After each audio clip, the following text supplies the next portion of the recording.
You know, everybody knows of the sales cycle, right? From the janitor to the CEO, everybody has to know the sales cycle.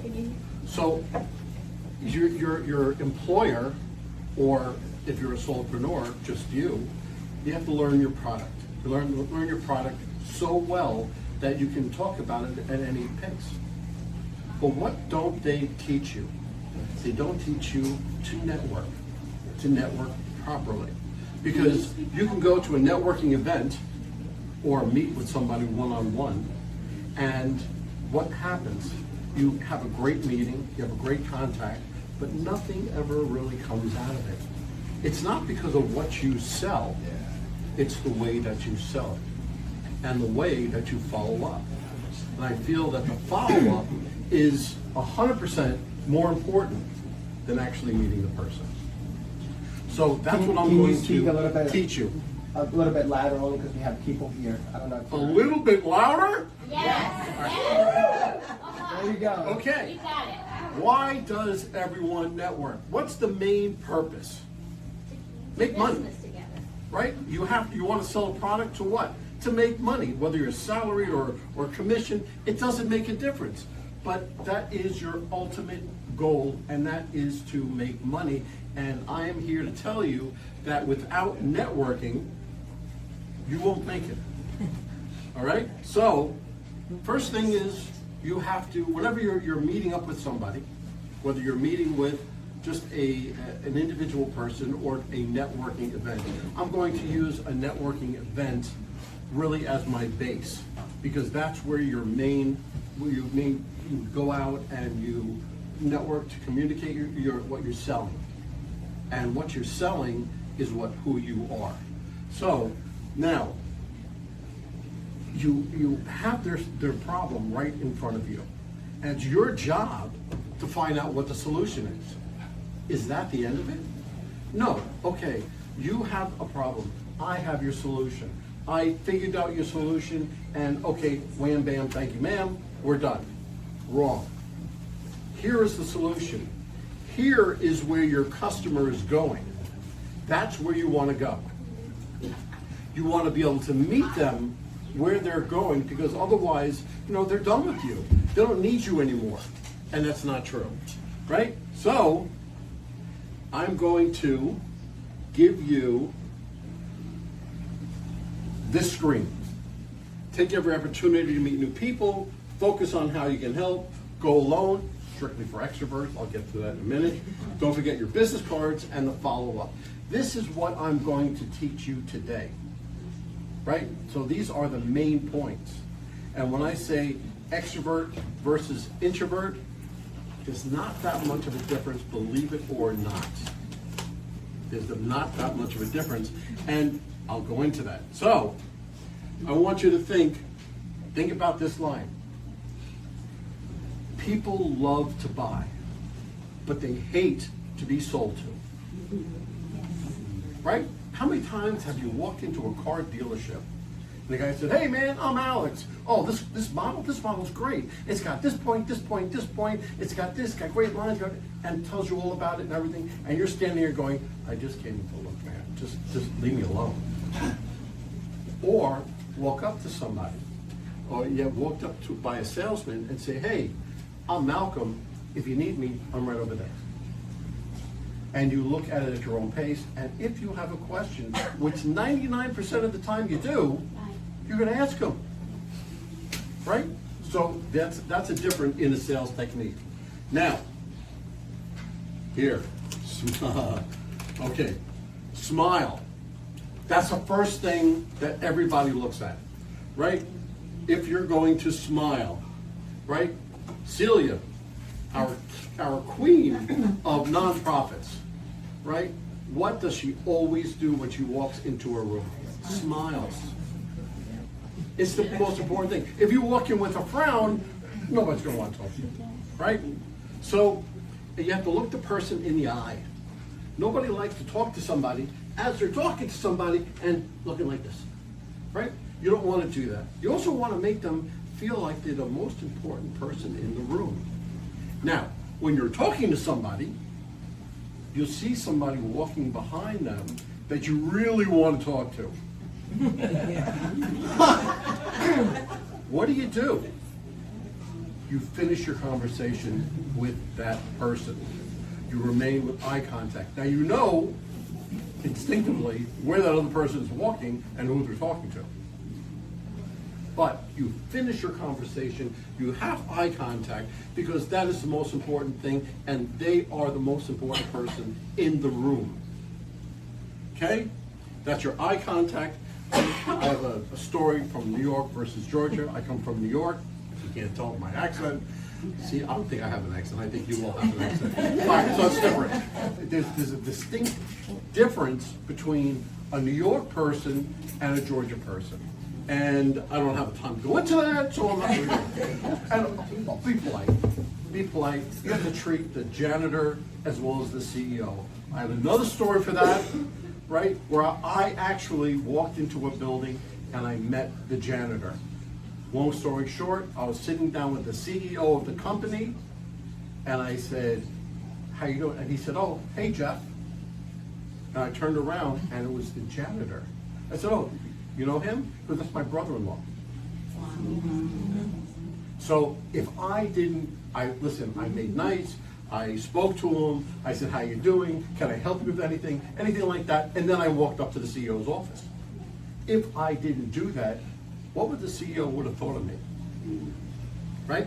All right. So, and here to respect the CEO like the janitor. Okay, now, confidence.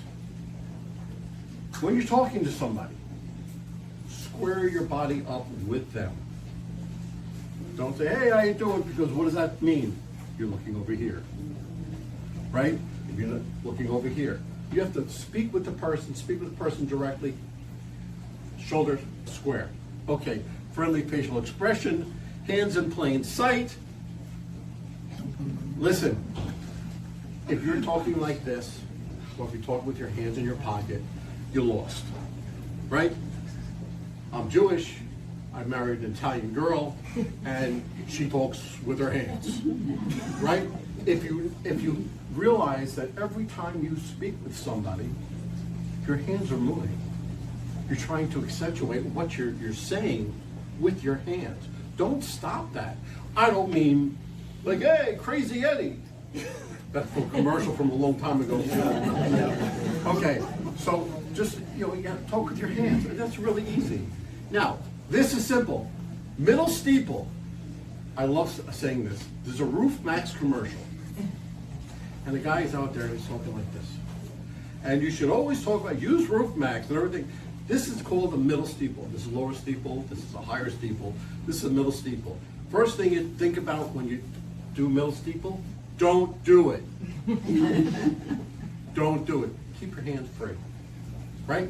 Because all of this is part of your body language. Your body language will absolutely help you in your sales process.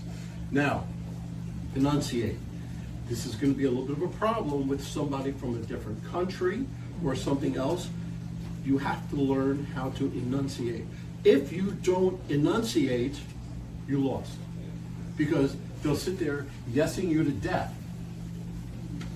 And what's going to happen? They're going to walk away and go, "I don't know what they're talking about." Right? Okay. So, that's key. So, now, listen and pause. When you're talking with somebody, speaking with anybody, and you're listening to them, turn your cell phone off. Put it away. Somebody walking past, don't bother with them. Look at them in the eye and listen to what they say. When they finish, pause. That pause is probably the most important thing you'll ever do. Because it will, when you return the conversation, you're going to repeat something that he said. Okay? So that, what does that tell the person? It tells the person, he was listening to me. Oh my goodness. And you respond in kind. Right? It's a very, very important piece. All right. What should you do? All right. Let's say you're walking into a networking event. This is for extroverts, not introverts. I keep saying that, but She sees the truth. She's allergic to it. To me. Okay, so when you walk up to a table, there are plenty of things you have to do when you go to a networking event, right?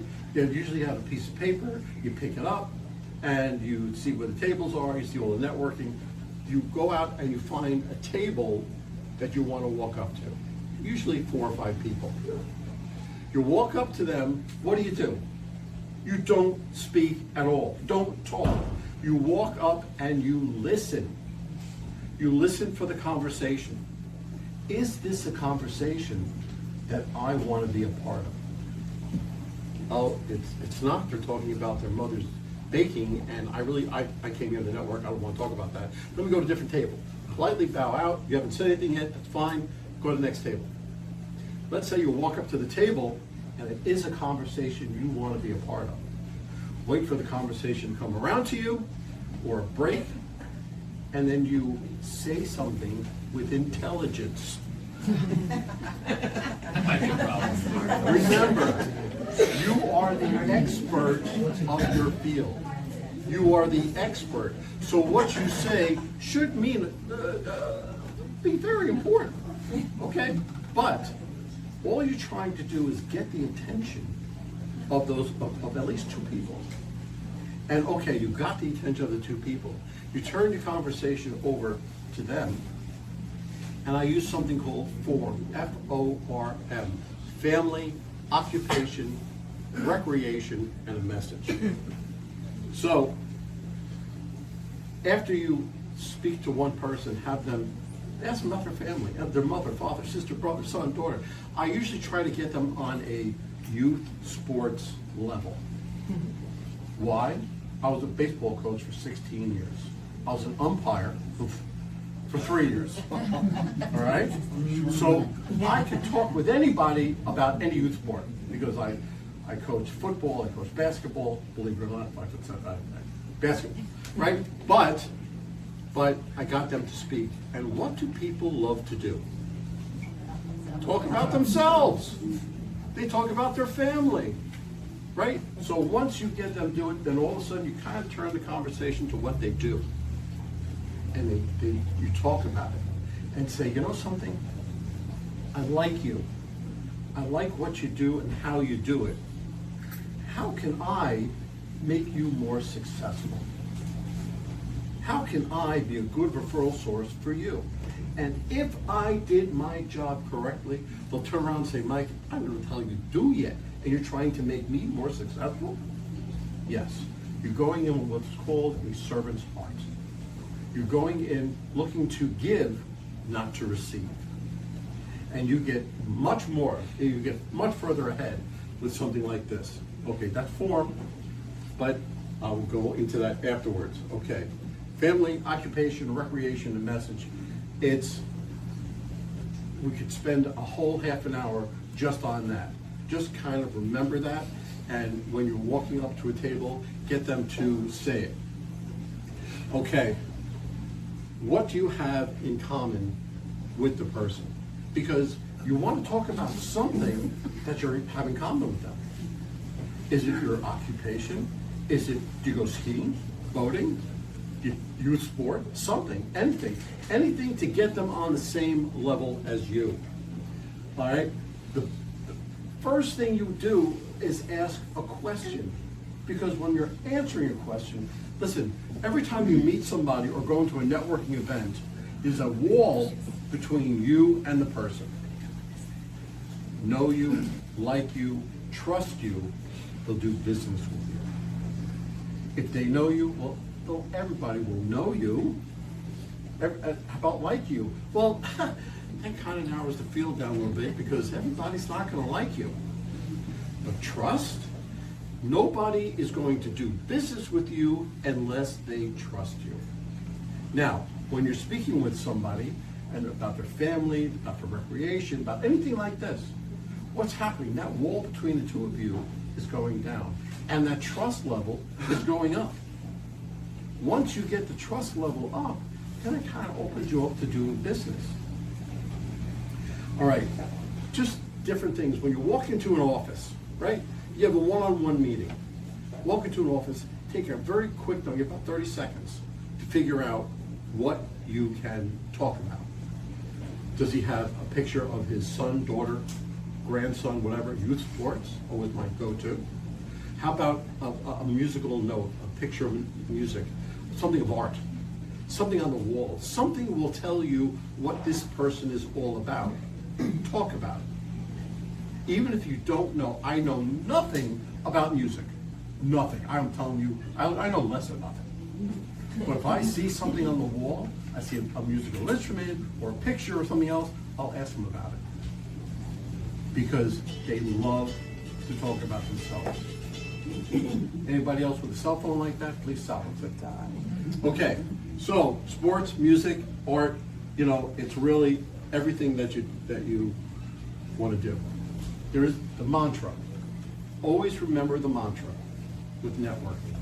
If they know you, if they like you, if they trust you, they're going to do business with you. And always remember, without the trust, you don't have a sale. All right, so now, I'm getting to that point, extroverts and introverts. When I first said you walked into a networking event, which if you're an introvert will scare the hell out of you, but if you're an extrovert, you walk into the event and you look at this massive amount of people and you immediately start to go to work. If you're an introvert, what do? You go to a wall, get a drink, and you become a wallflower, right? Let's not let that happen. So I want you to go with somebody.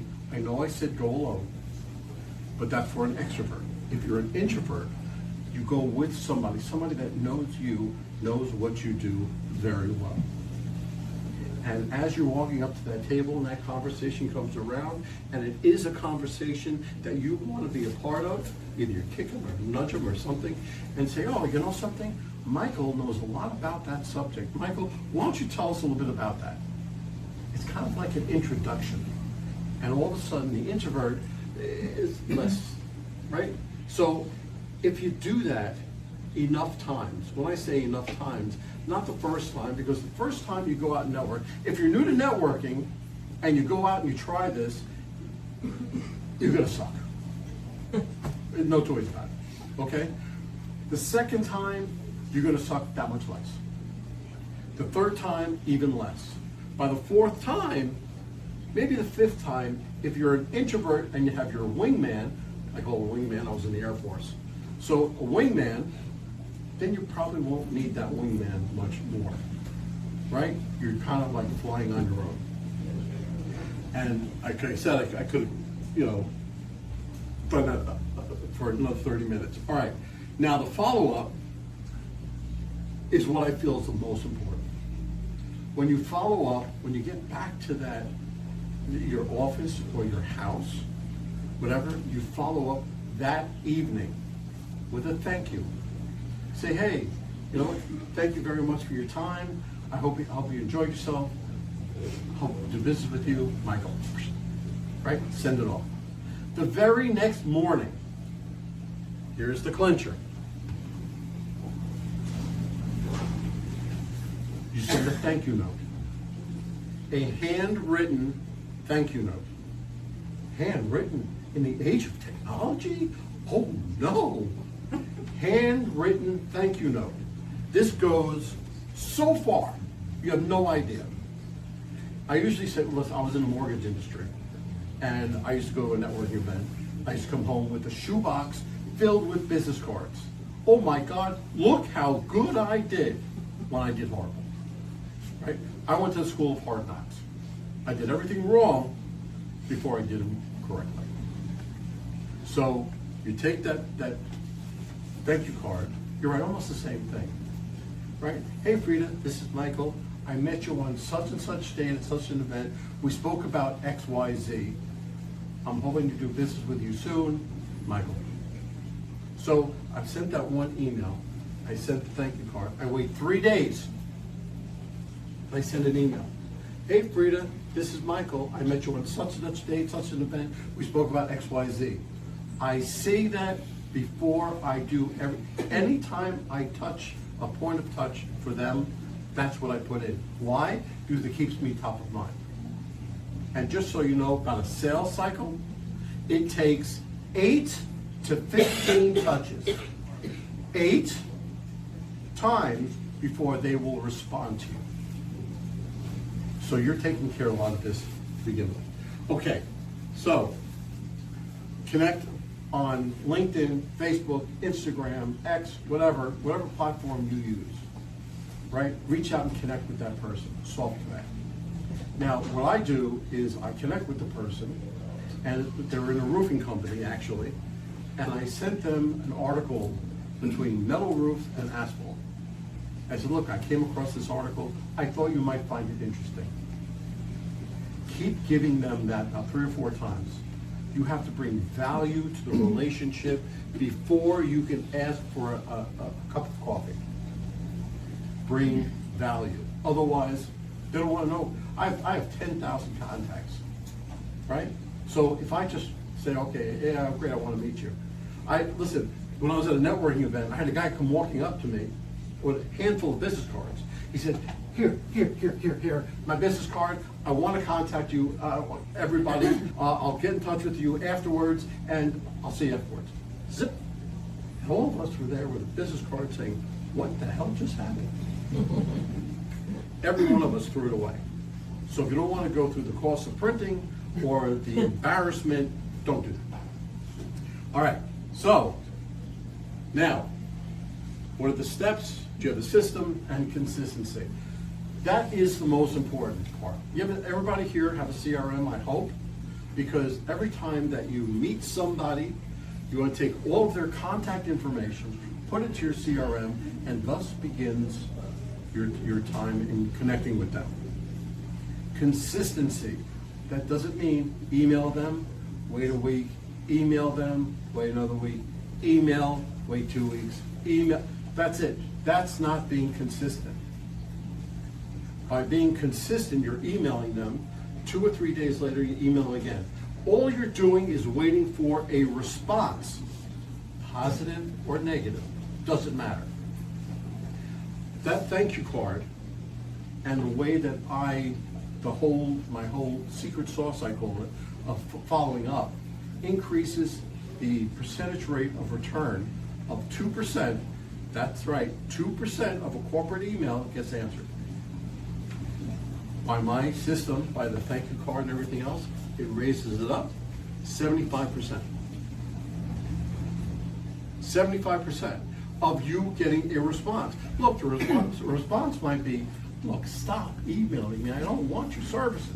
That's fine, because you got a response.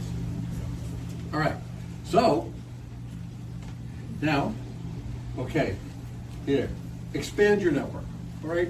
Expand your network, go onto LinkedIn, and if you want to go after commercial realtors or roofers or somebody else like that, you're gonna find them on LinkedIn and just connect with them. It's really not that difficult. Instagram, listen, all of you have a cell phone, every one of you. Do a 30-second, 45-second reel. Hey, how you doing? This is Mike. I'm the networking king. Hey, whatever. Right? It's a reel, but it's getting your name and your face out there. YouTube, there's a survey done. Where is your advertising dollars going? What do you think? What do you think was the #1 place where you should advertise on Facebook? Between YouTube, Instagram, Facebook, X, all of those, TikTok, everywhere, right? YouTube came out as #1.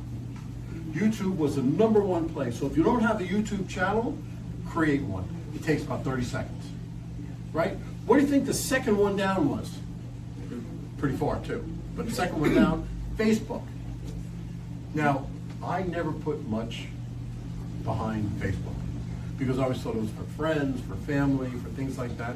No, if you're gonna advertise or sell something, Facebook is the place to go. And then afterwards, if you want to network like this, go to Meetup.com or some of these other sites, look for a networking meeting because, listen, This is the only way you're gonna get business. By networking properly. You have to really think about it. Networking used to be, pre-pandemic, networking was very transactional. Hey, I have one widget, you have $3, let me have it, bye. Post-pandemic, it's not, it's relational. That box of 200 cards that I used to carry around, no. Whenever I go to a networking event, I come back with 15 cards, maybe 20, because I won't be able to follow up properly if I bring back more than that. Okay, so, yeah. Practice, practice, practice. The three most important words in networking. You're not going to get any better unless you practice. Now, when you have your 30-second elevator speech, which I absolutely don't agree with, right? Whenever I coach anybody, I say, okay, let's work on your 30-second elevator speech. Great, we got it. All right, now let's break it down to 10 seconds. They, what? You're crazy. 10 seconds? Yeah, okay, we got it down to 10 seconds. Okay, good. Now throw the whole thing out. Because all I did was get you to focus on what you have to say or sell. Now, obviously keep in touch, and that's through Facebook, LinkedIn, wherever your platform you want to. And if you remember anything, please remember the handwritten notes. In my briefcase, I have 50 thank you notes just for such an occasion. And I got to such a point where I had them printed. I had them printed, it's a simple little thank you card. It's not even a fold over, it's just a quick thank you right on the back. Right? I do it with such a point that I make sure I do it. All right, so AI is a buzzword. Use AI as a tool. Don't have it replace what you have to say. You write articles. I am an author. I wrote 2 books, one on networking, one on podcasting. I have a podcast that I have over 125 published. I have digital courses. These are all ways that you can get in front of your client. Create. Use your mind. Create. Whether it's AI, whether it's articles, a podcast, whether it's digital courses, whatever. Okay, so now these are the things I told you to worry about, to think about, right? But finally, if the conversation you're having isn't producing results, it's not bad luck, it's a communication problem. It's not what you sell. It's how you're selling it and how you're presenting yourself. Okay, patterns can change. Okay, this QR code tells me how I did, right? So if you want, you can do that. I rushed through this because I usually have 45 minutes to an hour, but within time I wanted to make sure I got everything in. Any questions? I have one. Yes. What about those that come to networking events like this? They get all the business cards or all the names and their email addresses of everybody that attends, and then they send out a massive email. Hey, good to have seen you. If I didn't meet you, but they spam everybody. Great question. Right? First of all of your emails should be personalized. Right? They should go out individual. Then you have to follow along with your follow-up. Right? If your follow-up was your initial email, the next morning, what do? Coffee, no. Thank you card. Me coffee, you thank you card. Okay, you have to send a thank you card, and you begin that follow-up process. As long as it's somebody that you truly want to connect with.